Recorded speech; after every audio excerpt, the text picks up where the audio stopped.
Hello everyone, my name is Yusuf. I'm a mechanical and aerospace engineer out of Turkey. I am also an IDPA shooter, my latest title in IDPA being the 2022 European Carry Optics Division Champion. In this video I want to talk to you about a patented device I came up with. It's a novel grip module to transform and diversify your firearm without making permanent changes to it. I already have a working 3D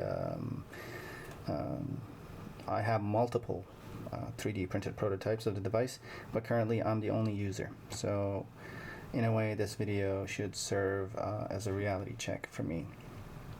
The firearm that I'm gonna use for the demo is an early version Janik TP9 SFX, as you can tell from the unique backstrap cavity and the backstrap itself. Right here. Okay, I'm just going to move this out of the way. So I picked this firearm to be the demo because other backstrap combinations are much less complex and can easily be adapted. And the device that I'm going to talk about can be adapted to most guns that utilize a backstrap in their grips. First off, I want to start with the shortcomings of current methods for making a gun better fit to a user's hand. One method is a backstrap like this one, and it comes with various sizes, 2 for this Janik, and it aims to make the grip adjustable by changing the shape of the grip in the lateral direction. So that is that direction. And the profile changes in this direction within the backstraps, notwithstanding. You can't do anything in this direction. So one limitation of this backstrap is that it has to conform to the frame along its boundaries. I mean all this boundary region that I'm talking about. If you imagine making changes to this backstrap, form changes, swells in this direction or in this direction. And in the end, if you keep this boundary region constant, you quickly realize your options are extremely limited. You can make it as fat as this, like down to here, but not here because you have a very thin strip here. And if you make this very fat, you still have to come down to the boundaries. So that's a great limitation. If this were to be a rectangular, like if these boundaries extended like this, went down like that to the side and up, if it was rectangular looking at it from this side, still it's a little better, but still it's limited because the same limitations apply. Another limitation is with this kind of backstrap, you can't make form changes to the sides of the grip, to the sides here. So the thin and flat cross section of this Janik, for example, right here, the cross section from looking at it from here is pretty thin and flat. It falls and also other guns similar to this one, they fall short in addressing the low pressure area that would result in the palms in this area about here and also here for the sport hand if you're right-handed, especially for users with mid to large hands, so you have those low pressure areas and they sort of diminish your grip on the gun. And I'm also aware that there are some backstraps that extend to the sides like this, like some of the MMPs and even newer Janik versions like the Steel Rival. However, the same limitation I mentioned before about the boundaries conforming to the shape of the frame still applies. So if they have to conform to this oblong shape of the frame in the end, wherever they come in contact with it, I mean, they're going to have like a cavity that the backstrap is going to fit in, and that's where it's going to have to conform. Otherwise, you'll have a large indentation or a seam, so to speak, and that's going to bother the user. So anyways, without further ado, let me show you what I came up with. and what you can do with it. Let me put it on a gun. I'm actually not going to stop the video so you can actually get a feel for how easy it is to put on a gun. But I'm going to do it off camera because even though this design is already patented, I still want to do it off camera in case I decide to go commercial with it. So let me just put it on.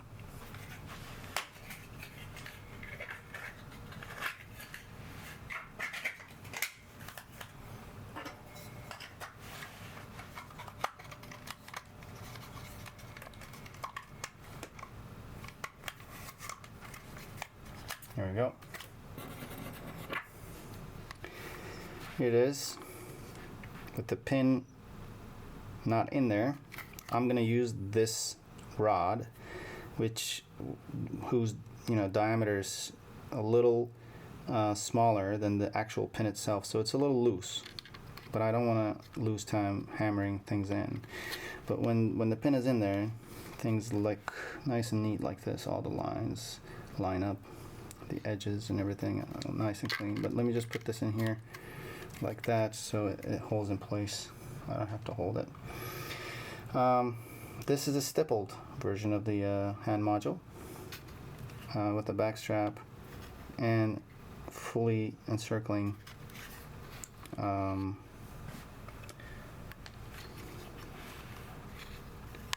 sleeve, and it's stippled. In fact, let me just start off with the non-stippled version.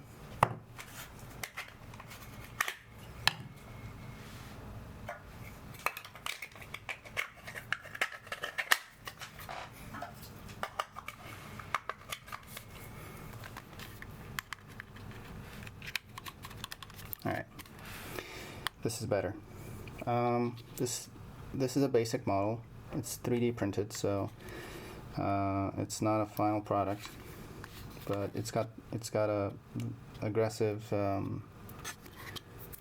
magwell for perhaps competition. I guess you wouldn't go for EDC with this one. It's got the back strap, the magwell, and also a fully encircling grip module. The technical name for it would be like a modular, fully enveloping, removably fixed, replaceable hand grip module that integrates a grip sleeve and a back strap and a magwell into a single unit. And once it's fixed on the gun with the pin in place, it is as solid as the frame itself. In fact, if I'm squeezing it as hard as I can in this direction. Here, even with the pin not in there, you can't hear any squeaks or creaks telling you that it is on there like the frame itself. So it's very, very solid, and I've shot with it, so I know that to be true. The front strap side of it is very, very thin. It's 0.5 millimeters thick, and this top side is even thinner. So you don't feel the seams here at all. They don't bother you at all. They don't leave marks on your hand. And I want to talk about some advantages of this design. Since the grip sleeve of this design is enveloping, we are freed from the shackles of conforming to pre-designed cavities like I talked about before. And we're free to make form changes in all like 360. And when it's like that, possibilities can be extremely numerous, but I'll show you just a couple of variants just as a proof of concept. So let me just take this off and go back to the stippled one.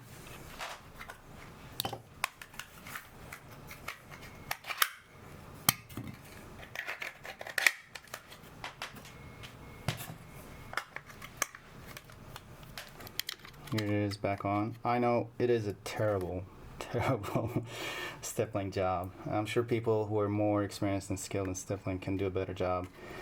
However, this should suffice as a proof of concept, I think. I have shot about 500 rounds out of this one. I particularly like this one, actually. I used a round tip to stipple it, and it's it's terrible. And it's a 50% infill, so sometimes I actually went too deep. And you know, but yeah, if it was, I particularly like this one. And I've shot about 500 rounds out of the gun with this one on, and some dry fire. You can see the reload marks there, and its structure, I mean, its structural integrity is still solid, despite this being 3D printed. So, when you have a fully enveloping grip module like this, you can stipple any region that you want. You want stippling here, that's fine. You want stippling only on the backstrap, that's fine.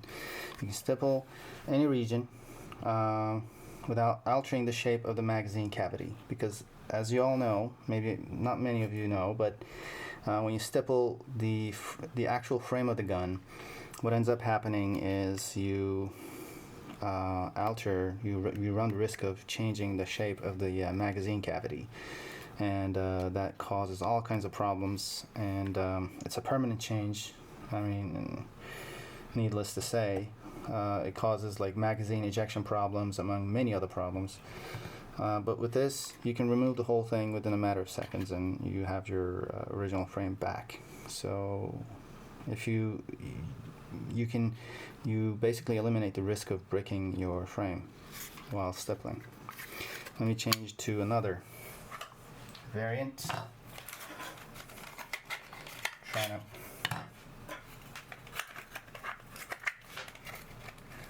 I'm lazy. I don't want to edit this video. I want to publish it raw, so I am not making any cuts to it. Here is a silicon carbide model. Again, not a great job. I removed the tape a little too early and removed material while doing that. A little too late, actually, once it was solidifying, so a lot of material came off here, there. Yeah, I didn't put any silicon carbide on this region. Yeah, I mean, it still works as a demo. I had one very coarse and one very very fine grit sizes, and this is how it looks. It's extremely grippy. I mean, you can shoot this with wet hands with minimal performance loss. And I had to, I applied the epoxy after sanding the surface of the sleeve and the backstrap, and now it's on there tight. I've shot with it and it's not going anywhere. So this is another variant. Again, a silicon carbide modification to your gun's frame is irreversible. This is. So I'm going to take this off, show you another variant.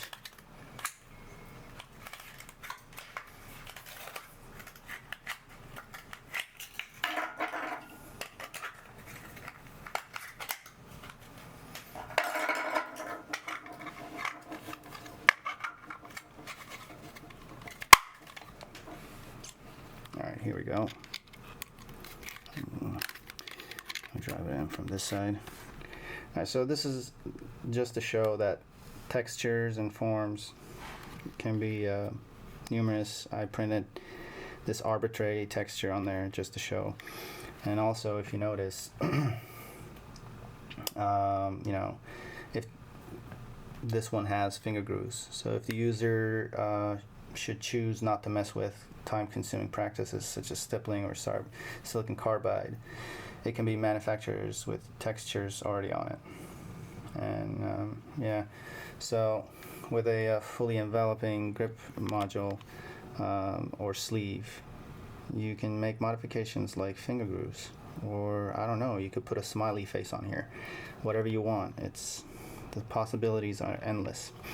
If I go commercial with this, I'm thinking of you know, taking advantage of modern low volume manufacturing processes, and I'm not going to do this out of plastic injection. So this can almost be made to order, so to speak.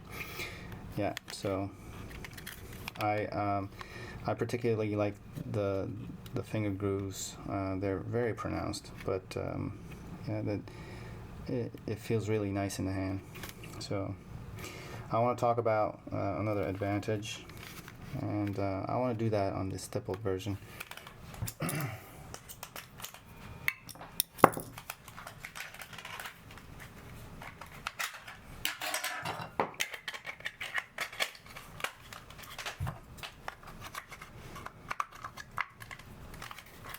Alright, here it is.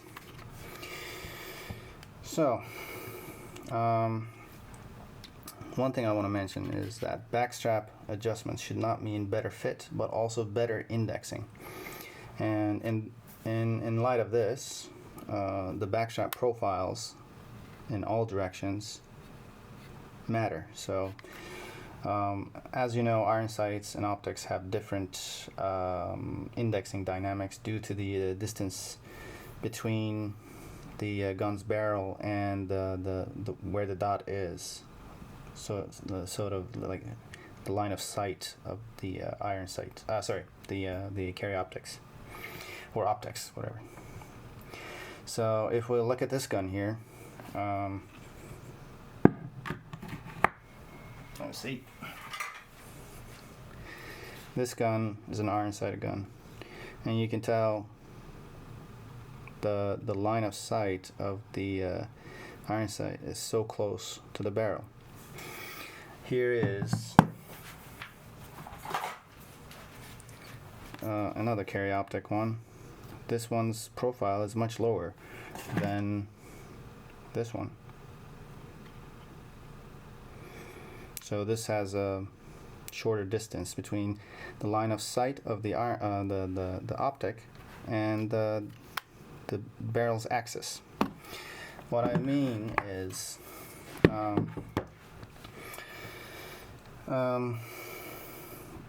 if you have just one gun and you're trying to say you can afford only one gun perhaps, or you have one gun that you particularly like, but you also like to change its sights or optics, you'll have to compensate with your body's biomechanics for the sights to line up under your dominant eye. You can do it with practice, but a backstrap would help. I found by changing the profile of the backstrap, indexing can be made more consistent. I realized this when I started shooting iron-sighted Glocks. I started shooting with Jonix, and when I shot loner Glocks with iron sights on them, they would line up so much better than Jonix ones, and I realized that I think it was the infamous Glock hump that contributed to that. The reason why I told you all this is that with 360 grip module, you have immense freedom in changing the backstrap's profile both in the lateral and the vertical direction. So because the whole model that I made this out of, I'm talking about the computer model, is parametric, and when I make changes to it, all the individual components, where they mesh, where they come together, they conform to one another. So that's a great advantage. And one last thing I want to mention is I'm going to bring another gun into the frame. Is this Turkish CZ SP1 clone. I modeled these grip pieces after an epoxy putty mold I made. What I did was to make two flat featureless grip pieces. So imagine two flat, like flat onto the frame grip pieces with epoxy putty on them, soft. I then held the gun as I normally shoot to mold that epoxy into a form. Once it dried, I made a computer model of it and 3D printed it. And the epoxy putty version had pronounced finger marks here, like that. I rounded those off to look like this. can see here, under this, yeah, right here. So when I hold it, it's like that. And what I found out was that the strong hand side, this side here, the swell region of it, right here, was curved and variable in all directions. So it wasn't like, oh, like a nice swell here like MMPs. It was like this, because that's exactly how a hand is. When you curve your hand like that, the curvature right here is not like that. It's like this. And that's exactly where the low pressure area is. And the sport hand side was equally variable and complex. Let's see if I can get the camera to focus. Look. It's ever changing. Like, again, this is something I modeled. This is a very complex model. I modeled this after that epoxy mold. And I mean, I wish you could hold this gun, but it feels like a dream in my hands. And sometimes I just hold it just to hold it. Why I told you all this is that to have this kind of shape on, like, you know, even side extending grip, say backstraps, is literally impossible. So there are no backstrap designs on the market that can make this possible, this kind of design possible. For me, if I had nothing else to do, which is rare, it would take only 1 or 2 days of modeling and a day of testing to have that kind of design on this, for, you know, any polymer frame that uses a backstrap. And I think that's novel, that's new, so that's another one of the advantages. One limitation of this design, and this stippled version, I want to change that to the normal featureless one.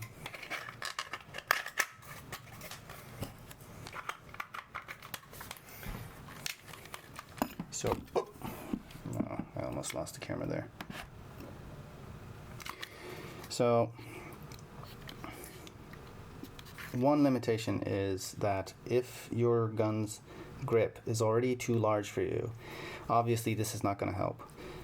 Even though, like I mentioned before, it can be very, very thin along here and on the sides and in every direction. It can be made as thin as 0.5 millimeters.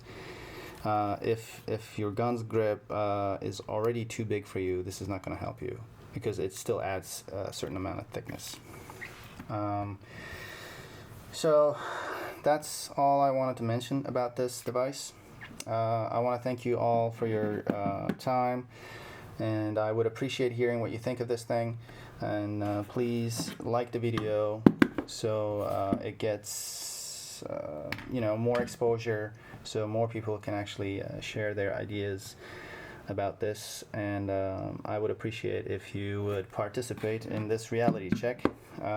Again, thank you for your time, and have a good day.